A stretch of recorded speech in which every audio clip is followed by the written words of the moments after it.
মাম্মা তাড়াতাড়ি এসো, জুসটা খেতে হবে তো।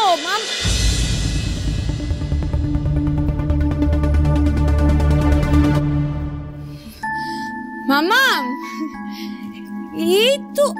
তুমি ঠিক আছো মিমি? তোমার আবার শরীর খারাপ লাগছে?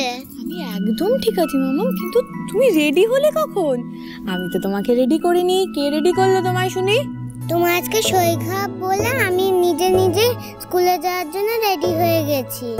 ওলে বাবালে, গুড গার্ল। এ নাও জুসটা নাও তো দেখি। আর শোনো, তোমার কিছু বলার আছে। বসো বসো বসো, এখানে বসো, জুসটা খাও। আমি নিজেই খেয়ে নিচ্ছি। বাহ, গুড গার্ল তো। আচ্ছা, তোমায় যা যা পড়িয়েছি সব কিন্তু মন দিয়ে লিখে আসবে, কিচ্ছু বাদ দেবে না। আর যদি কোনো কিছু মনে হয় তুমি ভুলে গেছো, সেটা মনে করে তারপর সেই সবার আগে পরীক্ষা লিখে আসবে। সব মনে থাকবে তো? কিচ্ছু ছাড়বে না তো পরীক্ষায়? তুমি একদম চিন্তা করো না মিমি, আমি একদম ঠিক করে লিখে আসবো। ও মাম্মা, আমার সোনা মেয়েটা এত ভালো কেন? এত ভালো কেন তুমি? খাও খাও খাও, খেনো খেনো খেনো দেখি। এই তো গুড গার্ল। সবাই কি নাকে তেল দিয়ে ঘুমাচ্ছে নাকি? কোন সকালে আমি আমার রুমে black coffee with fruit salad চেয়েছিলাম, এত দেরি হয়ে গেল এখনো অবধি এলো না। সামনেই আমার শো, কার কোনো খেয়াল আছে? মাম্মা তুমি জুসটা কমপ্লিট করো। আমাদের বাড়িতে কেউ রুমে খায় না ব্রেকফাস্ট জুলি, আমরা সবাই একসাথে ডাইনিং টেবিলে বসে ব্রেকফাস্ট করি। কি হয় কি না হয় এই লেকচারটা আমি তোমার থেকে নেব না দুতি। মনে রেখো, তুমি এই বাড়ির একটা আউটসাইডার আর আমি এই বাড়ির বউ। সুতরাং আমি যা চাইবো এই বাড়িতে সেটাই হবে, আর যেইভাবে চাইবো সেইভাবেই হবে। না এবার চটপট রান্না করে যাও, আমার জন্য ব্ল্যাক কফি আর ফ্রুট স্যালাড নিয়ে এসো। যাও। পারবো না। কি বললে? পারবো না। কারণ একটু আগে তুমি বলেছিলে আমি একজন আউটসাইডার ছাড়া এই বাড়ির কেউ নই, তাই তোমার হুকুম তামিল করার কথা তো কোনোভাবে হতেই পারে না। তোমার যা দরকার তুমি নিজে করে নাও।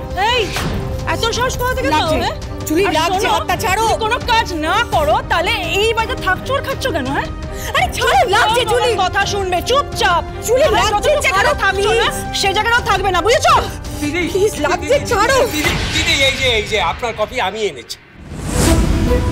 এত দেরি হয়ে গেল?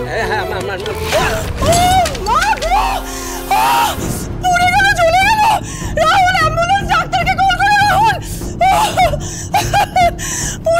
মাম্মা সরি বলো আন্টিকে প্লিজ। না মাম্মা প্লিজ সরি বলো, এটা তুমি ঠিক করোনি। না, আমি পতাঞ্জির কাছে সরি বলবো না, আমি যা করেছি বেশ করেছি। মামা কথা রিলি সরি, সিনজিন তো ছোট না, বুঝতে পারিনি। আমি ওষুধ এনে লাগিয়ে দেবো। ঠিক আছে?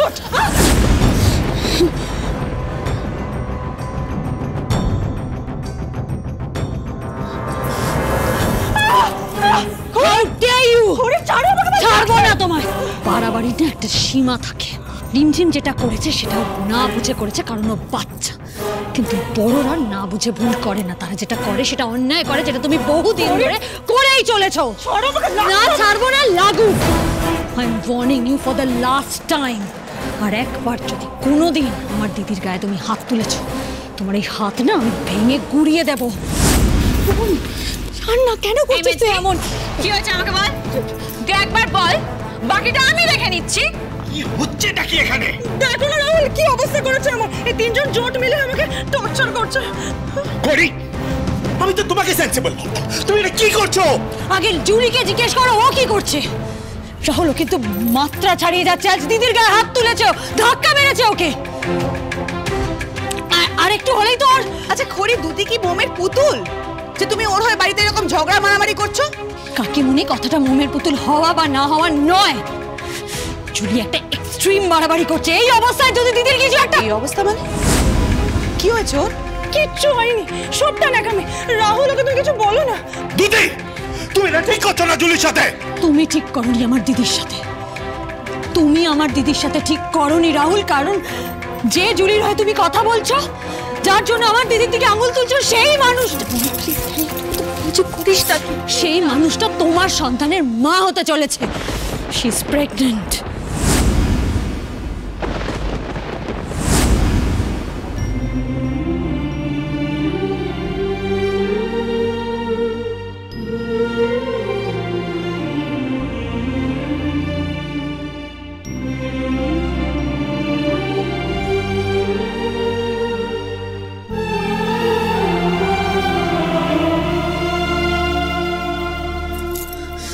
Sorry, very very very sorry.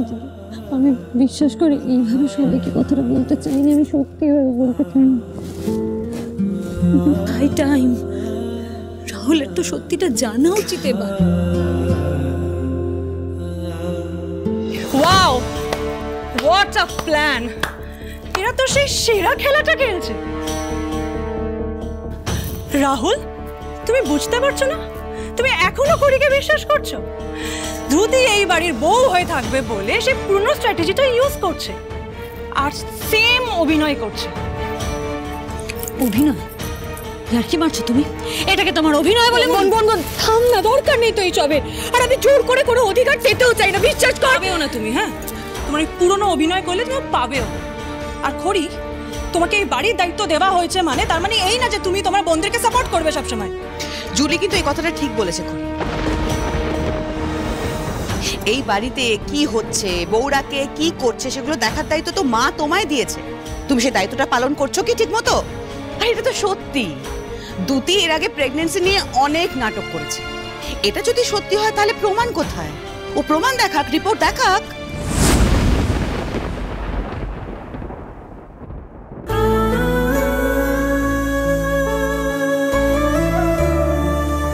তোমাদের কাউকে এইসব দেখানোর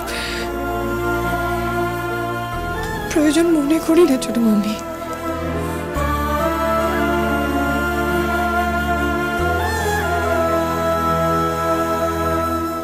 তা কেন করবে?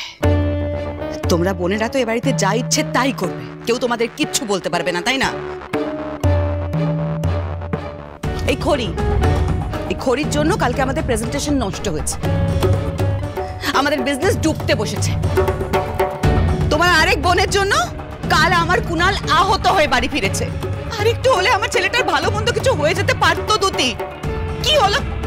কি লাভ হলো? তোমাদের কাউকে কিছু বলা যাচ্ছে? কিছু বলা গেল? আর এই যে খড়ি, যাকে নিয়ে এত কথা হচ্ছে দ্যুতি, সে যদি তার বরকে একটুখানি বেঁধে রাখতে পারতো তাহলে বাড়িতে তো আরেকজনের এন্ট্রি হতো না, আর নাই বা ওকে মিথ্যে কথা বলতে হতো। এসব কি বলছো তুমি কাকিমণি? একজন মেয়ে হয়ে তুমি আরেকজন মেয়ের সম্পর্কে এই কথাগুলো কিভাবে বলতে পারো? খড়ি, যেটা ঠিক আমি সেটাই বলেছি, এতে তো অন্যায় কিচ্ছু নেই।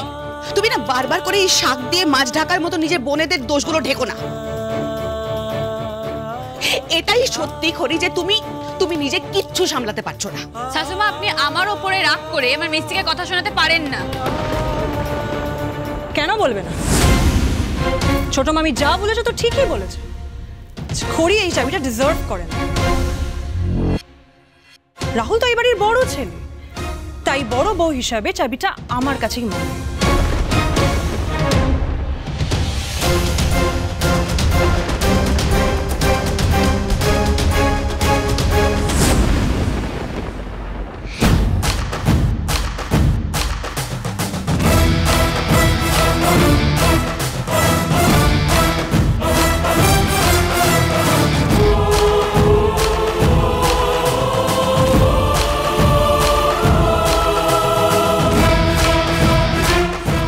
এই দায়িত্ব ঠাম্মি দিয়েছে, তাই ওনার কাছ থেকে চাবি নিয়ে নেবার অধিকার শুধু ঠাম্মিরই আছে, আর কারণ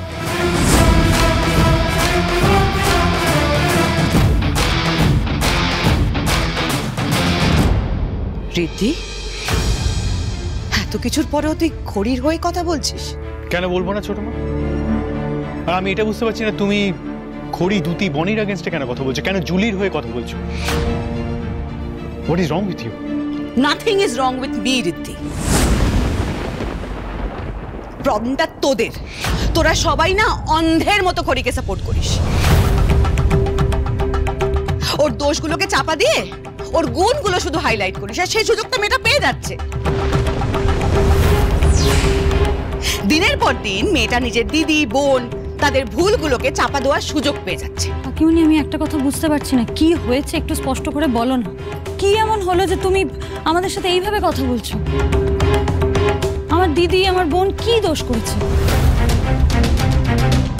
তোমাকে এতটা হার্ট করার মতন, তোমাকে এতটা রাগিয়ে দেওয়ার মতন কি কি করেছি বলো তুমি?